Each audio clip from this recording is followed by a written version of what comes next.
So, welcome to the first of three S3 BGE literacy lessons. These lessons will have a focus on the grammar, RUI skills, and developing your text annotation skills as well. There is a worksheet that accompanies this video. Please make sure you've got the right worksheet for the right video, and that this is the differentiated version, and so should your worksheet be as well.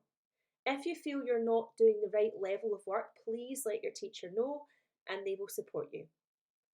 Let's start off then with a grammar activity, and we are going to focus on there, and there, and when to use them correctly. So, just as a reminder then, there with T-H-E-I-R means something belonging to them. That is their house. This is their dog. There, T-H-E-R-E, is the opposite of here. So it means over there. If you look over there, you will see it. If you go there, you will find the fruit shop.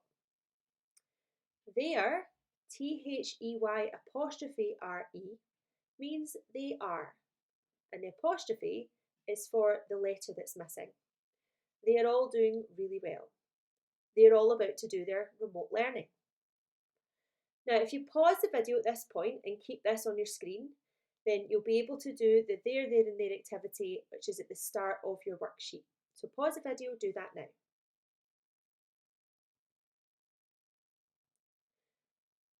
And here's just a sentence that puts them all together. They're trying to get their ball from over there. Keep practicing this skill as well as doing the activity. Try a few more sentences for yourself, because the more you practice, the more it's going to stick. Right, we're moving on then to reading for understanding, analysis and evaluation, or RUI.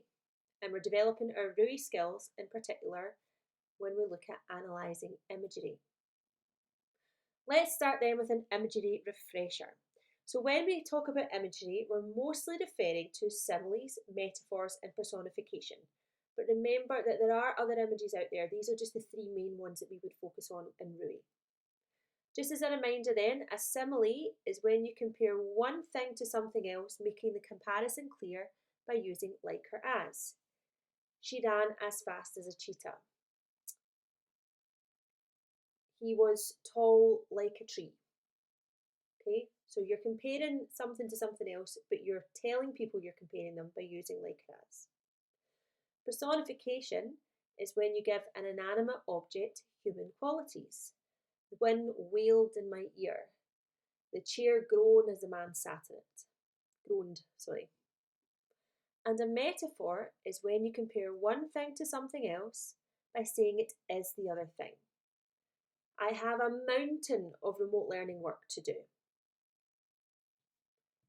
So, we are going to look at how to analyse these images, and then you will see that there are activities on your worksheet to do with analysing imagery that you can do once you've watched this video.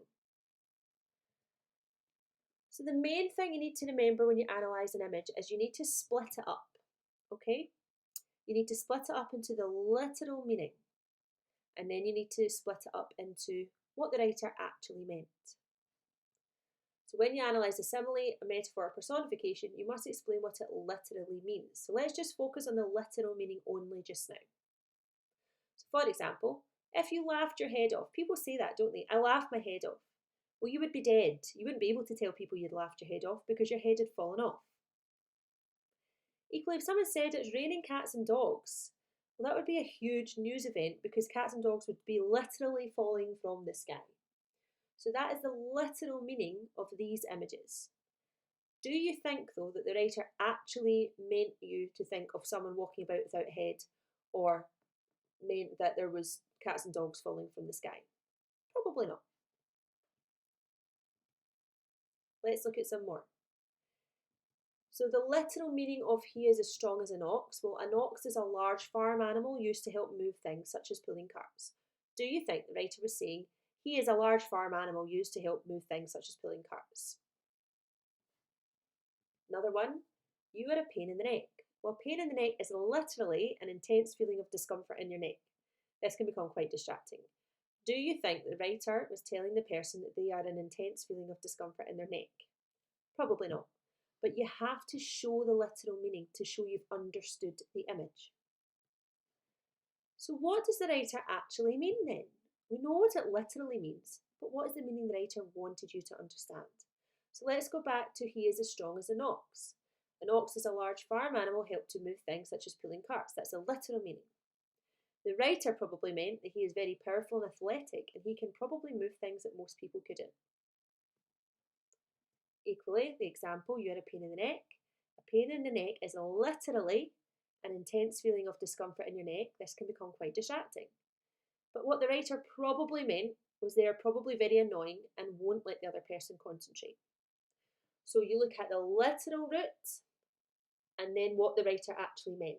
And as long as you cover those two things, just as bullet points, then you should get the mark for analysing an image. Shouldn't have said probably, you would get the mark. Let's go through more of these examples though, and then you can go yourself. Okay? So things were difficult to start with, but it's all plain sailing from here.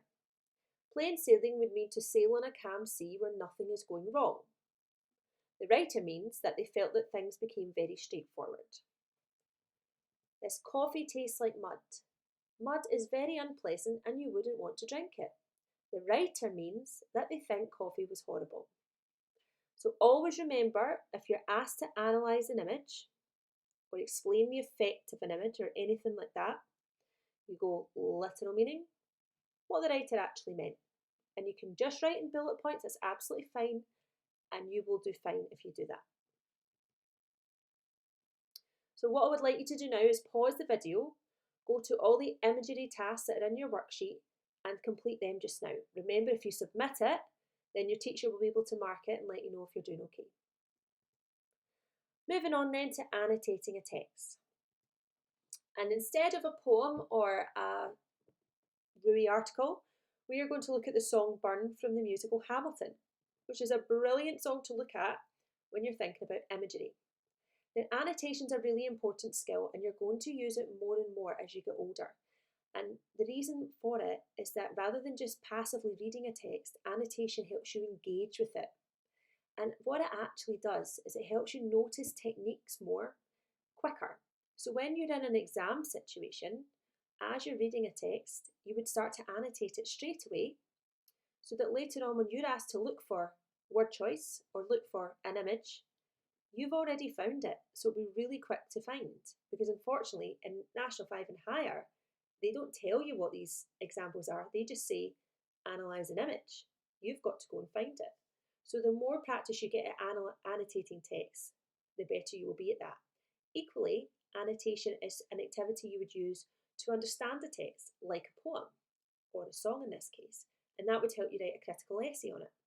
So it helps you really focus on all the different techniques that are used, start to think about why they're used, that's your analysis, and eventually start to think about how effectively they've been used, your evaluation. You're going to annotate the poem in the worksheet. You can just go onto the drawing tools because today we're going to just simply identify the imagery in the text. So you could go onto the drawing tools and just use your finger if you don't have an Apple Pencil. That shouldn't be a problem. Or if you wanted to, you could insert text boxes. So if you go on with that activity just now. Finally, we have our extension activity. And again, you can type your answers straight onto the Word document.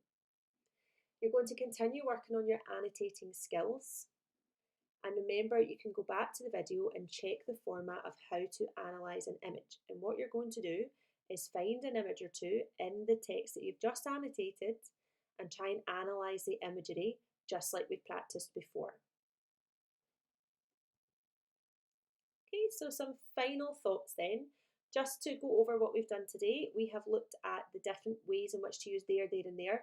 Please keep practicing with them because you'll only get used to writing the correct one if you keep using it correctly. We then looked at imagery, and I want you to keep going over this in your head and speak to your teacher if you're not sure about something or if the way that it's been explained to you in the video doesn't make sense, okay?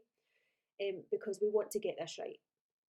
And finally, we've practiced annotating a text. And all we've done today, which is a great start, is simply highlighted where examples are.